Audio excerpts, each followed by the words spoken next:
నమస్కారం అండి. మనం మన రోజువారీ భాషలో ఇంగ్లీష్ పదాలని చాలా ఎక్కువగానే వాడుతూ ఉంటాం.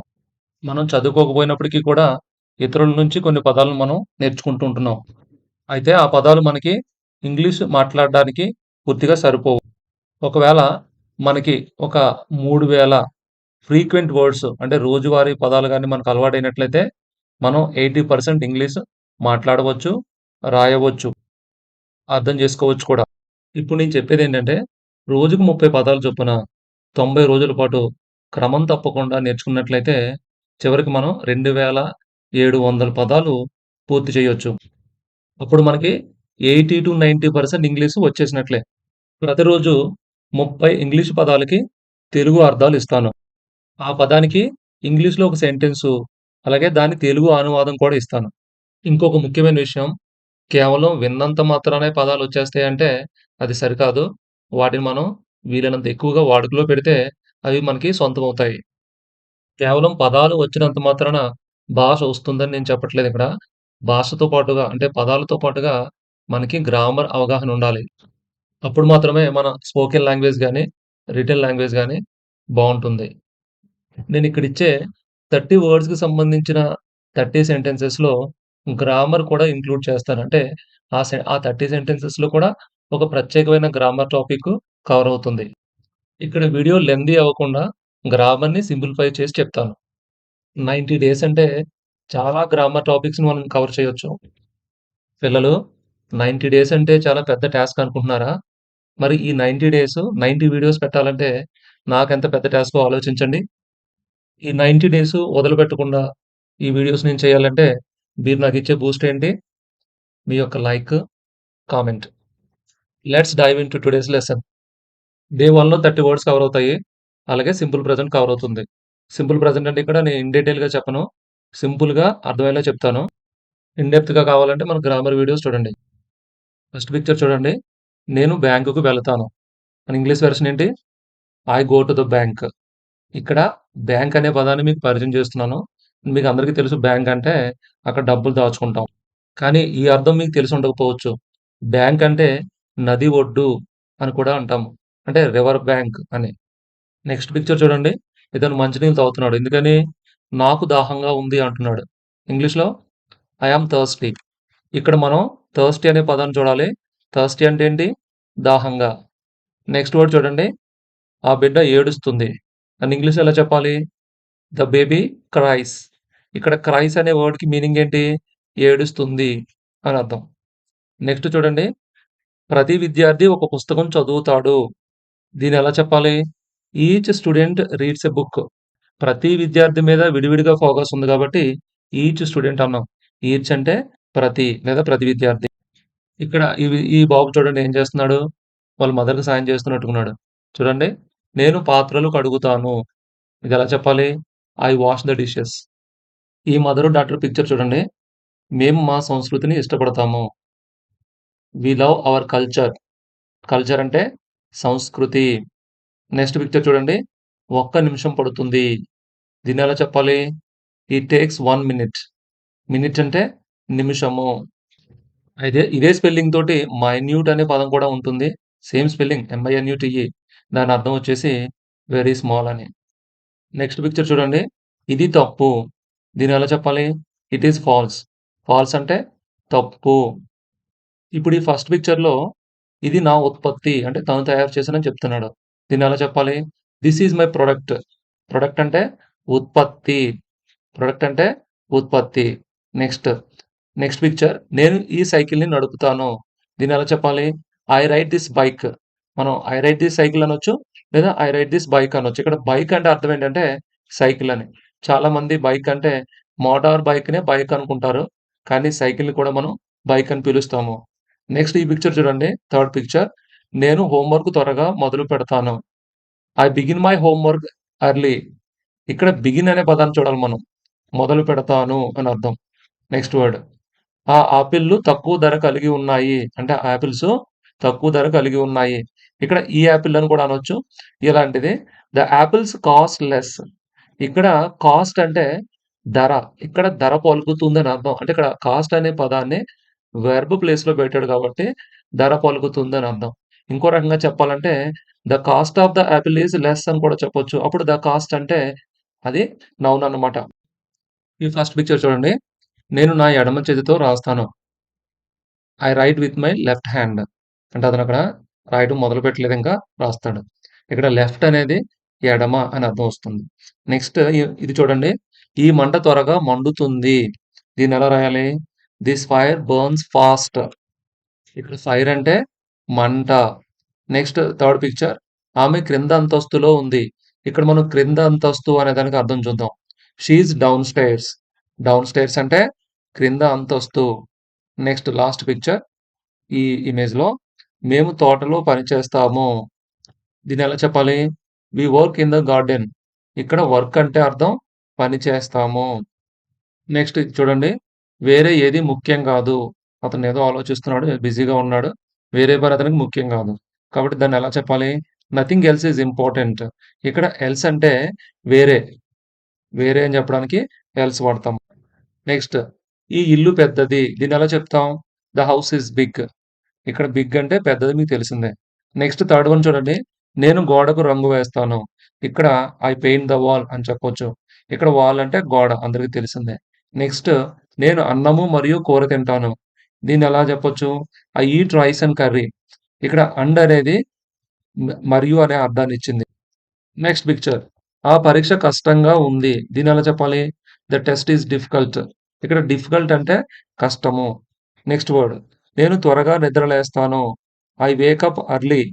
ఇక్కడ వేకప్ అంటే అర్థం నిద్ర లేస్తాను అని. నెక్స్ట్ నేను చరిత్ర పుస్తకాలను చదువుతాను. I read history books. ఇక్కడ హిస్టరీ అంటే చరిత్ర. నెక్స్ట్ నేను ఒక సంచిని మోస్తాను. ఇక్కడ ఐ క్యారీ ఎ బ్యాగ్. ఇక్కడ క్యారీ అంటే మోస్తాను అని అర్థం. నెక్స్ట్ ఆ కథ అద్భుతంగా ఉంది. అద్భుతం అని చెప్పాలి. ఎలా చెప్పాలి? The story is amazing. Amazing అంటే అద్భుతము. నెక్స్ట్ నేను బల్ల దగ్గర కూర్చుంటాను. I SIT at the table. Table అంటే బల్ల అందరికి తెలిసిందే. నెక్స్ట్ ఇది నా వ్యక్తిగత పుస్తకము. This is my personal book. ఇక్కడ పర్సనల్ అంటే వ్యక్తిగత. నెక్స్ట్ నేను సగం యాపిల్ తింటాను. ఇక్కడ సగం అంటే half. I eat half an apple. Half అంటే సగం. నెక్స్ట్ వచ్చేసి నేను ఇంగ్లీషు ప్రతిరోజు సాధన చేస్తాను. I practice English every day. ఇక్కడ ప్రాక్టీస్ అంటే సాధన చేయుట. ఇక్కడ ఇంగ్లీష్ మాట వచ్చింది కాబట్టి మళ్ళీ చెప్తున్నాను. సాధన చేస్తానంటే చేసేయాలంతే. దాన్ని పోస్ట్‌పోన్ చేసుకోకూడదు. మనం సాధన చేయట్లేదంటే అర్థం ఏంటి? దీనికన్నా వేరే ఇంపార్టెంట్ ఏదో ఉందని అర్థం. ఒకవేళ ఇంగ్లీషే ఇంపార్టెంట్ అనుకున్నప్పుడు ఇంగ్లీష్ సాధనే చేయాలి. వేరే పని మనం చేయకూడదు. సర్లేండి నెక్స్ట్ పాయింట్‌కెళ్దాం. నేను గ్రంథాలయంలో చదువుతాను. I read in the library. ఇక్కడ లైబ్రరీ అంటే గ్రంథాలయం. ఇక్కడ కొన్ని పదాలు మీకు ఈజీగా ఉండొచ్చు. కొన్ని డిఫికల్ట్‌గా ఉండొచ్చు. అన్నీ మిక్స్ అయ్యి వస్తాయి. ఒకే వీడియోలో అన్ని ఈజీ పదాలు గాని, ఒకే వీడియోలో అన్ని డిఫికల్ట్ పదాలు ఇస్తే కొంచెం ఇబ్బందిగా ఉంటుందని నేను మిక్స్డ్‌గా ఇచ్చాను. మనం 90 డేస్ పూర్తి చేసుకునేటప్పటికి ఈజీ, డిఫికల్ట్ అన్ని పదాలు కవర్ అయిపోతాయి. ఇప్పుడు నేను తెలుగు పదం ఇస్తాను. ఇంగ్లీష్ పదం చెప్పే ప్రయత్నం చేయండి. బ్యాంక్ లేదా నది ఒడ్డు అంటే బ్యాంక్ అని. దాహంగా అంటే థర్స్టీ. ఏడుస్తుంది లేదా ఏడుపు అంటే ఏడుస్తుంది అంటే క్రైస్. ఏడుపు అంటే క్రై. ప్రతి విద్యార్థి ఈచ్ స్టూడెంట్. పాత్రలు లేదా వంటకాలు డిషెస్. సంస్కృతి కల్చర్. నిమిషం మినిట్. తప్పు ఫాల్స్. ఉత్పత్తి ప్రొడక్ట్. Cycle bike. మొదలుపెట్టు బిగిన్. ఇక్కడ సైకిల్‌ని సైకిల్ అని కూడా అనొచ్చు. బైక్ అని కాదు గానీ, అంటే సైకిల్ అంటే బైక్ అని కూడా అనొచ్చు. ధర కాస్ట్. ఎడమ లెఫ్ట్. మంట ఫైర్. క్రింద అంతస్తు డౌన్ స్టైర్స్. పని వర్క్. దీంట్లో మనకు బాగా టఫ్‌గా ఉన్నది ఉంటే డౌన్ స్టైర్స్ ఉండొచ్చు. తర్వాత ఈ కాస్ట్, బిగిన్ ఇవి కూడా మనకు బాగా అలవాటైన పదాలనుకోండి. నెక్స్ట్ వేరే ఎల్స్. పెద్దది బిగ్. గోడ వాల్. మరియు ఎండ్. కష్టంగా డిఫికల్ట్. నిద్రలేచుట వేక్. చరిత్ర హిస్టరీ. మోయుట క్యారీ. నెక్స్ట్ అద్భుతంగా అమేజింగ్. బల్ల టేబుల్. వ్యక్తిగత పర్సనల్.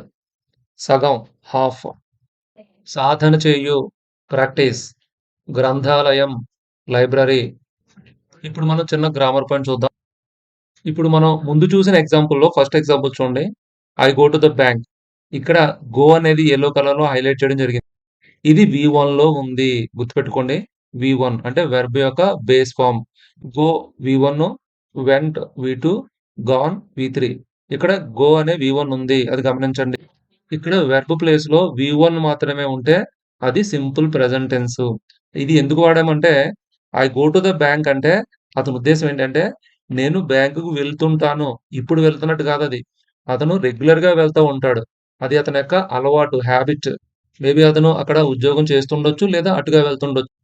అంటే ఏదైనా అలవాటుగా చేసే పనిని అంటే ప్రెజెంటు, పాస్టు, ఫ్యూచర్‌తో సంబంధం లేకుండా ఉంటాయి అలవాట్లంటే. రెగ్యులర్‌గా చేసే పనులని మనం వెర్బ్ వి1తో రాయాల్సొస్తుంది. ఇప్పుడు సెకండ్ పిక్చర్‌లో చూడండి. I am thirsty. ఇది అలవాటు కాదు. థర్స్టీ అంటే అప్పటికి అతనికి దాహంగా ఉంది. తర్వాత ఉండకపోవచ్చు. కానీ ఇప్పుడు అతని పరిస్థితి అది. అతని స్టేట్ అన్నమాట. అంటే ఇక్కడ సింపుల్ ప్రెజెంట్‌ని స్టేట్‌ని చెప్పడానికి కూడా వాడతాం. అంటే ఒక పరిస్థితిని చెప్పడానికి కూడా వాడతాము. ఇది సింపుల్ ప్రెజెంట్ అని మనం ఎలా చెప్పొచ్చంటే, అక్కడ యెల్లో కలర్‌లో యామ్ ఉంది కదా! యామ్ అనేది వి1 అన్నమాట. అంటే బీ ఫార్మ్‌లో అది వి1. అంటే బీ అంటాం కదా! ఈజు, యాము, ఆరు ఇవన్నీ కూడా బీ ఫార్మ్స్ అన్నమాట. ఐ పక్కన యామ్ అనే బీ ఫార్మ్ రాస్తాం. మరి దీనికి వి2 చెప్పండి అంటే, యామ్‌కి వి2 వాస్. కాబట్టి ఇక్కడ మనం యామ్ యూజ్ చేసాం కాబట్టి ఇది సింపుల్ ప్రెజెంట్‌లో ఉన్నట్టు. ఇప్పుడు సెకండ్ పిక్చర్ చూడండి. ఇక్కడ ఇల్లు. ఇల్లు అనేది ఎలా ఉంది? The house is big. ఇక్కడ ఇది హాబిట్ కాదు. లేదా స్టేట్ కాదు. మరేంటి? ఫ్యాక్ట్. ఫ్యాక్ట్‌ని తెలియజేస్తుంది. అంటే అది ఒక నిజం. నిజాలు చెప్పడానికి కూడా సింపుల్ ప్రెజెంట్ వాడతాము. హౌస్ పక్కన ఈజ్ వాడాం. ఇందాకైతే ఐ పక్కన యామ్ వాడాము. హౌస్ పక్కన ఈజ్ వాడాం. ఈజ్ ఎందుకు వాడాలంటే అది కూడా ఇల్లు ఏ పని చేయట్లేదు. అక్కడ ఉంది. ఉంది అని చెప్పడానికి ఈజ్ వాడాం మనం. ఇంతే కాదు. ఇక్కడ మీకు చూపించే ప్రతి ఇమేజ్ దగ్గర కూడా, ప్రతి సెంటెన్స్‌లో కూడా యెల్లో కలర్‌లో నేను హైలైట్ చేశాను. వర్బ్స్ అన్నమాట ఇవి. ఈ వర్బ్స్ అన్నీ కూడా వి1లో ఉన్నాయి కాబట్టి, ఇవన్నీ కూడా సింపుల్ ప్రెజెంట్‌ని తెలియజేస్తాయి. కొన్నైతే అలవాటుని తెలియజేస్తే, కొన్ని స్టేట్‌ని తెలియజేస్తే, కొన్ని ఫ్యాక్ట్స్‌ని చెప్తున్నాయి. కాబట్టి ఇవన్నీ కూడా సింపుల్ ప్రెజెంట్‌లో సింపుల్ ప్రెజెంట్ యొక్క స్ట్రక్చర్ ఎలా ఉంటుంది? సింపుల్. చాలా సింపుల్. సబ్జెక్ట్ ప్లస్ వి1. సబ్జెక్ట్ అంటే ఆ ఒక పని చేసినవాడు. వి1 అంటే ఆ చేసిన పని. అంటే చేసినవాడు, ఆ చేసిన పని. కాబట్టి సబ్జెక్ట్ ప్లస్ వి1 సింపుల్ ప్రెజెంట్ యొక్క స్ట్రక్చర్. ఇక్కడ ఫస్ట్ ఎగ్జాంపుల్ చూడండి. హాబిట్ అనే దానికి మనం ఏం తీసుకున్నాం? I go to the bank. ఇక్కడ ఐ అనే సబ్జెక్టు, గో అనేది వి1. ఈ స్ట్రక్చర్ ఉంటే చాలు అది సింపుల్ ప్రెజెంట్ అని అర్థమవుతుంది. స్టేట్‌లో కూడా అంతే. Second example. I am thirsty. ఇక్కడ ఐ అనేది సబ్జెక్టు, యామ్ అనేది వి1. అలాగే ఫ్యాక్ట్ ఎగ్జాంపుల్‌లో కూడా చూడండి. ద హౌస్ అనేది సబ్జెక్టు, వి1 ఏమో ఈజ్. సింపుల్ ప్రెజెంట్‌కి సంబంధించిన ఇంకో పాయింట్ ఏంటంటే, ఇక్కడ మీరు గమనించండి. I go to the bank, we go to the bank, you go to the bank. అంటే ఐ, వి, యూ వచ్చినప్పుడు గో రాసాము. కానీ ఇక్కడ హి, షీ, ఇట్ వచ్చినప్పుడు గో బదులుగా గోస్ అని రాసాం. జీఓఈఎస్ రాసాం. హి అనే కాదు. హి పక్కన రాజు అని మెన్షన్ చేసాం. అంటే రాజు అని వచ్చిన ఏదైనా పేరు వచ్చినప్పటికి కూడా షీ, షీ కాకపోతే ఆమె పేరు వచ్చినప్పటికి కూడా ఇట్, ఇట్ అంటే ఏదన్నా ఒక వస్తువు పేరు వచ్చినప్పుడు అంటే కార్ ఇక్కడ. అలా వచ్చినప్పుడు హీ, షీ, ఇట్ గాని లేదా వాటి నేమ్స్ వచ్చినప్పుడు గో పక్కన ఈఎస్ వచ్చింది. అదే లాస్ట్‌లో చూడండి. దే పక్కన మళ్ళీ గో రాసాము. ఇక్కడ దే పక్కన గో ఎందుకు రాసామంటే ఒకటి కాదది. రాజు, రాణి ఇద్దరున్నారు కాబట్టి అది ప్లూరల్. కాబట్టి ఇక్కడ మనం గుర్తుపెట్టుకోవాల్సిందేంటంటే ప్లూరల్ ఏదొచ్చినప్పటికి కూడా ఆ గో పక్కన ఈఎస్ రాదు. మరి ఐ సింగులర్ కదండీ! అప్పుడు గో పక్కన ఈఎస్ రావాలి కదండీ! అంటే అదొకటి మనకు ప్రత్యేకంగా ఎక్సెప్షన్ అన్నమాట. గో పక్కన ఈఎస్ రావాలంటే ఏముండాలి? సబ్జెక్ట్ ప్లేస్‌లో హి, షీ, ఇట్ ఉండాలి. లేదా హి బదులు దాని యొక్క పేరు గాని, షీ బదులు ఆమె పేరు గాని, ఇట్ బదులు ఆ వస్తువు యొక్క పేరు గాని ఉండాలి. మళ్ళీ ఇంకో విషయం ఏంటంటే అవి ప్లూరల్ అంటే బహువచనంలో ఉండకూడదు. ఓ పక్కన ఎస్ కాదు ఈఎస్ఏ రావాలి. ఎందుకలా? దాంట్లో లాజిక్ చూద్దాం. ఇక్కడ చూడండి ఫస్ట్ బాక్స్‌లో ఎస్ ఎండింగ్. ఉదాహరణకి play, read, walk, climb, SIT. ఈ ఎస్ ఎండింగ్ లిస్ట్‌లో రాసాను. వాటి పక్కన సింపుల్‌గా ఎస్ వచ్చేసిందంటే. అంటే ప్లే ప్లేస్ అయింది. రీడ్ రీడ్స్ అయింది. ఈ సెకండ్ లిస్ట్ చూడండి. వాచ్ అనేది వాచెస్ అయింది. వాష్ కూడా అంతే. పాస్ కూడా. ఎందుకంటే వాచ్ చివర సీహెచ్ ఉంది. చ్. అలాగే వాష్ ష్. పాస్ స్. ఫిక్స్, క్ష ఈ రకంగా ఆ చివరున్న శబ్దాలు ఎస్‌కి సరిపోవు. అంటే వాచెస్ అవ్వాలి. అది కరెక్ట్‌గా ఉండదు. వాషెస్ అవ్వాలి. పాసెస్ అవ్వాలి. ఫిక్సెస్ అవ్వాలి. కొంచెం కష్టమవుతుంది. వాటి పక్కన ఈఎస్ పెడితే వాటిని పలకడం ఈజీ అవుతుంది. వాచెస్, వాషెస్, పాసెస్, ఫిక్సెస్ అలాగే గోస్, డస్ ఇక లాస్ట్ 2 ఎగ్జాంపుల్ చూడండి. స్టడీ. ఈ అనేది కాన్సనెంట్ వోవెల్ కాదు. అంటే వై ముందు కాన్సనెంట్ వచ్చినట్లయితే వై ప్లేస్‌లో ఐఈఎస్ వస్తుంది. అంటే స్టడీ అల్లా స్టడీస్ ఎస్‌టియుడివై అల్లా ఎస్‌టియుడిఐఈఎస్ కింద మారుతుంది. Same rule cry సీఆర్‌వైకి సీఆర్‌ఐఈఎస్. ఎందుకంటే క్రైలో వై ముందు ఆర్ అనే కాన్సోనెంట్ ఉంది. ఇప్పుడు మనం ఫస్ట్ బాక్స్‌లో ఫస్ట్ వర్డ్ చూడండి. పీఎల్ఏవై ప్లే అక్కడ కూడా వై ఉంది. వై పక్కన ఈఎస్ ఎందుకు రాలేదు? అంటే వై ప్లేస్‌లో ఐఈఎస్ ఎందుకు రాలేదు అంటే సింపుల్ రూల్ అంటే వై ముందు వవెల్ లెటర్ ఏ ఉంది. అలా వై ముందు వవెల్ లెటర్ ఉన్నప్పుడు ఇక ఐఈఎస్ కింద మారదు. డే 2 వీడియో మిస్ అవ్వకండి. Thank you. ఈ వీడియోని లైక్ చేయండి, కామెంట్ చేయండి, షేర్ చేయండి. మా ఛానల్‌ని సబ్స్క్రైబ్ చేసుకోండి.